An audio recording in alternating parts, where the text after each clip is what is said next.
आज मैं श्रीमद् भागवत पुराण के 15वें अध्याय प्रथम स्कंद पढ़ने जा रही हूँ। कृष्ण विरह व्यथित पांडवों का परीक्षित को राज देकर स्वर्ग सिधारना। तो आइए सुनते हैं। ओम नमो भगवते वासुदेवाय। ओम नमो भगवते वासुदेवाय। ओम नमो भगवते वासुदेवाय। ओम नमो भगवते वासुदेवाय।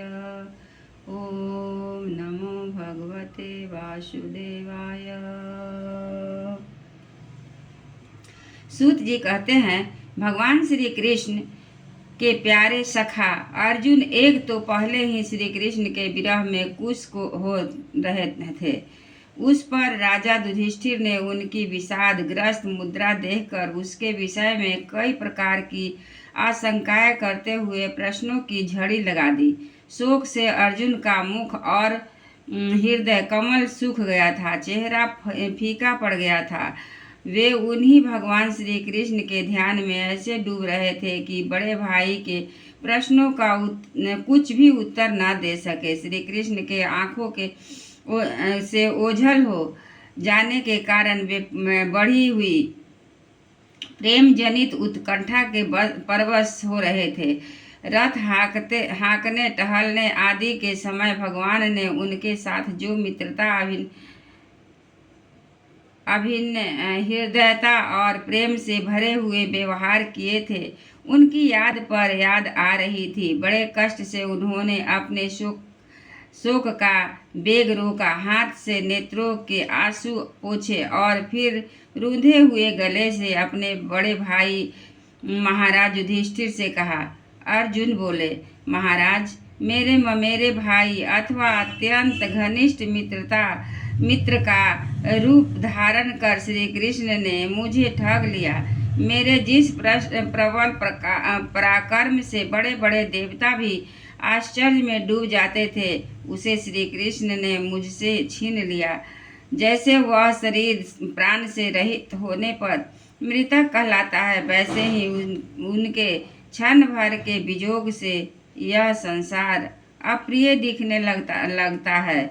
उनके आश्रय से द्रौपदी स्वयंवर में राजा द्रुपद के घर आए हुए कामोन्मत्त राजाओं का तेज मैंने हरण कर लिया। धनुष पर बाण चढ़ाकर मत्स्य वेद किया और इस द्रौपदी को प्राप्त किया था। इनके सान्निध्य मात्र से मैंने समस्त देवताओं के साथ इंद्र को अपने बल से जीतकर अग्निदेव को उनकी तृप्ति के लिए खांडव वन का दान कर दिया और मैं दानव की निर्माण की हुई अलौकिक कला कौशल से युक्त मायामयी सभा प्राप्त की और आपके जग के सब ओर से आकर राजाओं ने अनेकों प्रकार की भेंट समर्पित की। इस 10,000 हाथियों की शक्ति और बल से संपन्न आपने इन छोटे भाई भीमसेन के ने उन्हीं किसे शक्ति से राजाओं के सिर पर पैर रखने वाले अभिमानी जरासंध वध किया था। तदनंतर उन्हीं भगवान ने बहुत से राजाओं को मुक्त किया, जिनको जरासंध ने महाभैरव यज्ञ में बलि चढ़ाने के लिए बंदी बना रखा था।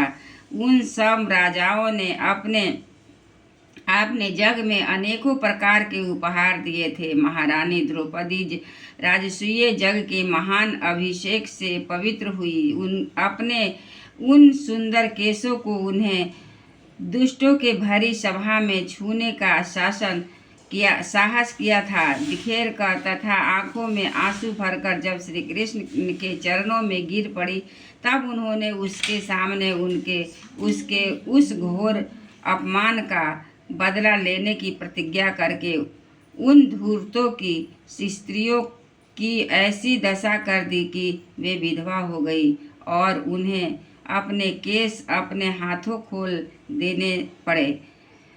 वनवास के समय हमारे बैरी दुर्योधन ने षड्यंत्र से 10,000 शिष्यों को साथ बैठाकर भोजन करने वाले महर्षि दुर्वासा ने हमें दुस्तर संकट में डाल दिया था।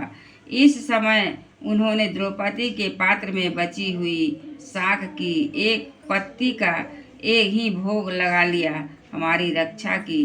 उनके ऐसा करते ही नदी में स्नान करती हुई मुनि मंडली को ऐसा प्रतीत हुआ मानो उनकी तो बात ही क्या सारी त्रिलोकी ही तृप्त हो गई है। उनके प्रताप से मैंने युद्ध में पार्वती सहित भगवान शंकर को आश्चर्य में डाल दिया और उन्होंने मुझको अपना पाशुपात नामक अस्त्र दिया।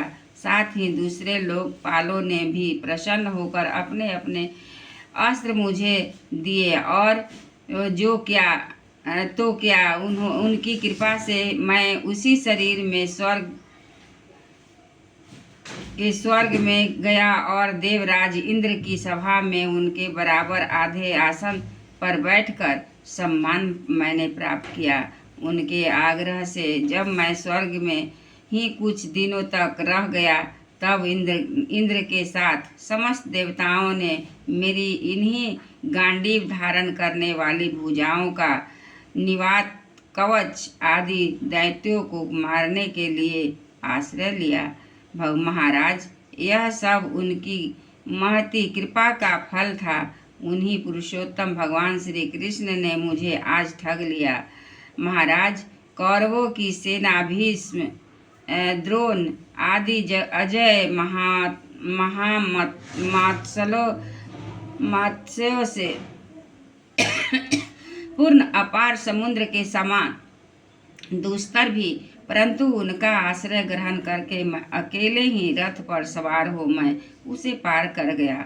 उन्हीं की सहायता से आपको याद होगा, मैंने शत्रुओं से राजा विराट का सारा गोधन तो वापिस ले ही लिया, साथ ही उनके सिरों पर से चमकते हुए मणिमय मुकुट तथा अंगों के अलंकार तक छीन लिया था। भाई जी, कौरवों की सेना भीष्म, कर्ण, द्रोण, शल्य तथा अन्य बड़े बड़े राजाओं और क्षत्रिय वीरों के रथों से शोभायमान थी। उसके सामने मेरे आगे आगे चलकर वे अपनी दृष्टि से ही उन महारथी भूपतियों की आयु, मन, उत्साह और बल को छीन लिया करते थे। द्रोणाचार्य, भीष्म, कर्ण, भूरिश्रवा, सुशर्मा, शल्य, जयद्रथ और वाहिक आदि वीरों ने मुझ पर अपने कभी न चूकने वाले अस्त्र चलाए थे, परंतु जैसे हिरण्यकशिपु आदि दैत्यों के अस्त्र शस्त्र भक्त वत्सल प्रहलाद स्पर्श नहीं करते थे, वैसे ही उनके शस्त्रास्त्र मुझे छू तक नहीं सके। यह श्री कृष्ण की भुजदंडों की छत्र छाया में रहने का ही प्रभाव